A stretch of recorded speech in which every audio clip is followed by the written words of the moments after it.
what we call this consumer surplus, understand? Which measures your total benefits or your total welfare. Now, of course, with the GST, will your consumers' welfare increase or decrease? With the GST, when the government imposes tax, how does it affect your welfare? Now, so the original welfare is this.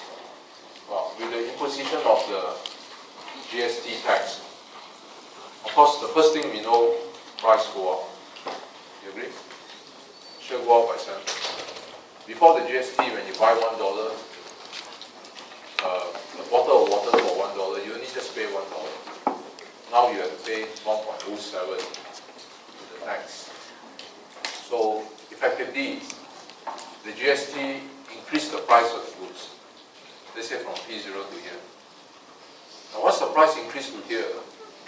You can see that when the price is this, the quantity demanded now is lower. You're willing to buy less. So you consume only after X1. Alright now, from 0 to X1, where's your consumer gain? On the first unit, you want to pay this, but you end up paying P1. Second unit, you are willing to pay this, but you end up paying over P1, the market price. So again, you sum up all this, you get the black color triangle. So that would be a new consumer surplus. So you can see that with the implementation of the GST, the consumer surplus is reduced from blue to black. So there's a loss of welfare, which is equal to which area? This shaded area. Right? Which is equal to area P1, B, A, P0. This is the area. It's all gone. Understand? As a result of the GST. So therefore, we know that the GST will reduce our consumers' welfare. By how much? By this amount. Now, can we calculate this amount? In dollar value, is this amount, right? So all you have to do is just to calculate this area. Simple. So we can just use a vertical integration to find this area. That would be the dollar value that we suffer, we lost out. The GST results in the loss of income, loss of money equivalent to this area. Okay, so you integrate this function, you get that area. Now, there are three ways to assess how the government policy affects your life. Another method is to use compensating variation. And the other method, equivalent variation. So there are two other methods that can be used to assess how policy affects our life. So I will first look at compensating variation. So what's compensating variation? Compensating variation is the amount of money you would have to give to the consumer after the price increase to make him as well as before the price increase. Okay, so it's the amount of money that we have to give to the consumer after the price go up, so that he will be as well as before the price go up. Okay, so that's what I mean by compensating variation. The amount of money that we give him, so that it's not poor. Right. When the price go up, you see richer or poorer. When the price of X goes up, are you richer or poorer? You are poorer, right? So what can the government do? The government will give you back some money to make sure that you're not poor. Understand? How much is this money? This money is called the compensating variation. They've got to compensate you to make sure that you're not poor, so that your welfare is fine. Alright, so with the implementation of the GST, the poor complain, you know, we will become poorer. So what the government do? Okay, you are poorer, so don't worry, I'll give you back some money. I'll give you back $1 million into your bank account. Do you want it? What's very much that? Right? Because then you're not poor anymore.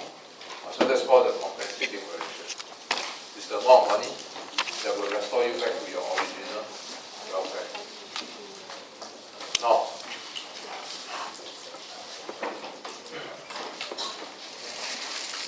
the compensating variation is also the amount of money which the government has to take away from you. If the price falls, It's also the amount of money that they take away from you after the price fall, so that you are not, to make sure that you are as well off as before the price fall. What does this mean? So compensating variation is simply one. You see, if price fall, are you richer? Yes. So what the government needs to ensure that you don't misbehave because you are richer. Because we know in this world, all of us are innocent until we become rich. It's true. Money has a way to destroy our life.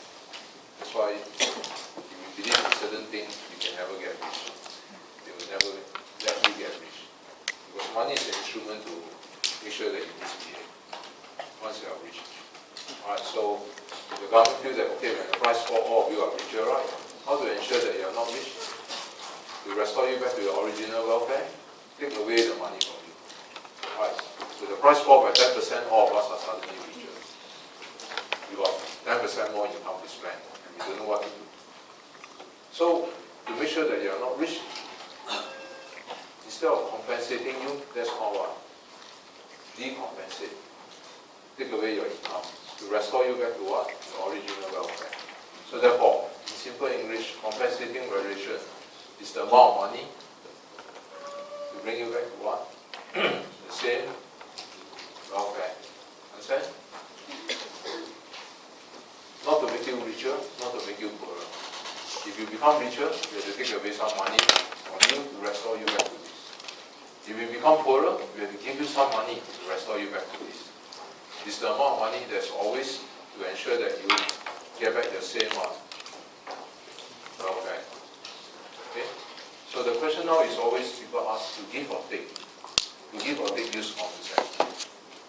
Price fall, you are poorer, so the government got to compensate you, give you. Alright, price fall, you are richer, so the government got to decompensate you, take away from you, to restore you back to your original well-being.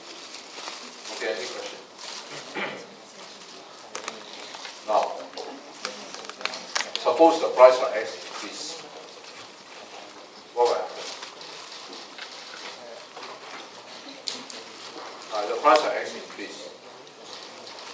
What will happen? Now, if you can recall from your intro econ,